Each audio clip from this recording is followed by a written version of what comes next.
एक गांव में महेश नाम का एक हलवाई रहता था। उसकी दुकान दूर दूर तक मशहूर थी। आसपास के सभी गांव वाले महेश की दुकान से ही मिठाई लेते थे। भाई मजा आ गया, क्या लजीज रबड़ी है। ये लड्डू भी लीजिए, शुद्ध देसी घी के हैं, आज ही बनकर आए हैं। लाओ भाई लाओ, 1 किलो लड्डू भी पैक कर दो। महेश का एक बेटा था रवि। रवि ने पढ़ाई छोड़ दी थी और वो दिन भर घर में ही बैठा रहता था। उठ बेटा रवि, आज मेरे साथ दुकान पर चल। मैं वहाँ क्या करूँगा पापा? अरे दुकानदारी सीख बेटा, आगे चलकर ये सब तुझे ही तो संभालना है। मुझे ये सब कुछ नहीं संभालना, मैं वीडियो गेम खेलूंगा, फिर दोस्तों के साथ बाहर जाऊंगा। हे भगवान, इसे थोड़ी अक्ल दे दो। ऐसे ही चलता रहा तो आगे न जाने इसका क्या होगा। महेश बड़बड़ाता हुआ दुकान चला जाता है। दुकान पर ओ घसीटाराम, मुझे थोड़े चक्कर आ रहे हैं, जरा पानी तो लाना। जी जी मालिक। सुन, मैं घर जा रहा हूँ, आज दुकान तू संभाल ले। जैसा आप कहे मालिक। महेश बिस्तर पर लेटा है। आपको बहुत तेज बुखार है, 1 हफ्ते बेड रेस्ट करनी होगी और ये दवाइयाँ लेनी होगी। हाय राम, ये क्या हो गया आपको? मैं तो 1 हफ्ते में ठीक हो जाऊंगा, पर दुकान कौन संभालेगा? आप फिक्र ना कीजिए जी, मैं रवि को समझाकर दुकान भेज दूंगी। आप बस जल्दी से अच्छे हो जाइए जी। अगले दिन रवि दुकान पर पहुंचता है। आइए आइए मालिक, मैं आप ही का इंतजार कर रहा था। क्यों? ये मेरी दुकान है, मैं जब जी चाहे आऊँ। तुम लोग सुबह से आकर काम पर लग जाया करो, समझे? जी जी जी मालिक, दरअसल लड्डू बनाने हैं तो घी लेने जाना है, 5,000 रुपए दे दीजिए। 5,000? तुम्हारा दिमाग तो ठीक है? इतने महंगे लड्डू बनाएंगे तो मुनाफा क्या होगा? पर देसी घी भी तो बहुत महंगा है ना मालिक। क्या जरूरत है देसी घी की? डालडा ले आओ। पर मालिक। मुझसे बहस मत करो, जितना कहा गया है करो। और क्या क्या बन रहा है? मावे की बर्फी मालिक। मावा मावा मावा, हाँ। तभी उसकी नजर एक डब्बे पर पड़ती है। ये क्या है? ये रवा है मालिक। एक काम करो, हर 1 किलो मावा में 200 ग्राम रवा मिला दो। पर बर्फी का स्वाद बिगड़ जाएगा मालिक। जितना कहा है करो, अब जाओ यहाँ से। अगले दिन।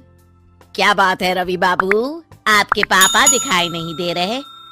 अब उनकी तबीयत खराब है।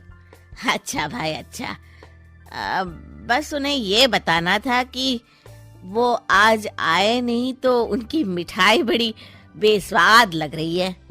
लेना है तो लो, वरना चलते बनो। अरे अरे अरे, ये कोई तरीका है ग्राहक से बात करने का? चलो भाई चलो, यहाँ से चलो। अगले दिन।